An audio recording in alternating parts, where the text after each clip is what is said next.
Radhe Radhe, good morning. সকালে ঘুম থেকে ওঠার পর আমার ফার্স্ট হ্যাবিট হলো একটা গ্র্যাটিটিউড জার্নাল লেখা। এবার আমি তো অত্যন্ত বেশি ল্যাদখোর, তাই এই কাজটা প্রত্যেক দিন যে হয় সেটা আমি বলবো না, তবে কাল থেকে আমি একটু প্রোডাক্টিভ থাকার চেষ্টা করছি। তো এই কাজটাকে আমি স্কিপ করে নিই। সকালে ঘুম থেকে উঠে ফ্রেশ হয়ে প্রথমেই লিখলাম গ্র্যাটিটিউড জার্নাল। এখন একটু বেরোচ্ছি, মাকে নিয়ে ডেন্টিস্টের কাছে যাব। কালকে সারা রাত মা খুব কষ্ট পেয়েছে দাঁতের ব্যথার ওষুধ খেয়ে সকালে দাঁতের ব্যথা তো ছিল না, কিন্তু ভাবলাম একবার ডেন্টিস্টকে দেখিয়ে নেওয়াই ভালো হবে, নয়তো আবার ব্যথা হবে। যা করার, যেরকম ট্রিটমেন্ট করা সেটা করাই ভালো। তো ডেন্টিস্টকে দেখানো হয়ে গেছে, গালটা একদম ফুলে আছে এখনও পর্যন্ত, দেখেছেন তো। তারপরে চলে আসলাম আমাদেরই শপে, সেখান থেকে ওষুধপত্র নেওয়া হলো, দাঁত তোলা হবে সেই ডিসিশন নেওয়া হয়েছে।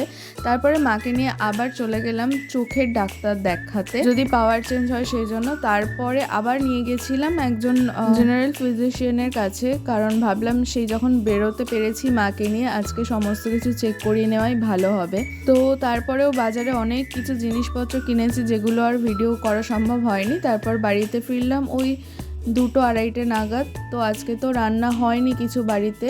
তপনদাকে ফোন করে বললাম যে চিকেন কষা আর প্লেন ভাত পাঠাতে। খাওয়া দাওয়া করে একটু রেস্ট নিয়ে আবার রেডি হয়ে গেলাম। পলাশ এসেছিল আমাকে শপে নিয়ে যাওয়ার জন্য, সাথে করে এনেছিল বিপত্তারিণী মায়ের ডোর আর পুজোর প্রসাদ।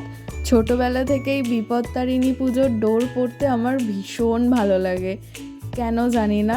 আমাদের তো এই পুজোটা নেই, কিন্তু প্রত্যেক বছর কোনো না কোনোভাবে আমার হাতে এই ডোর ঠিক ওঠে। তো এটাও হয়তো ভগবানের একটা কৃপা।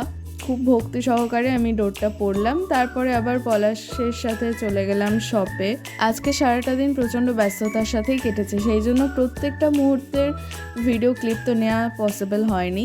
আর নারকেল ছাড়ানোর জন্য একটা সাঁড়াশি আজকে কিনে এনেছি, সেটা না হয় পরে কখনো দেখাবো। তারপরে হঠাৎ করে তপনদা আসলো, এই গাছটা তপনদা আমাকে গিফট করলো। এইভাবেই আজকে দিনটা কাটালাম।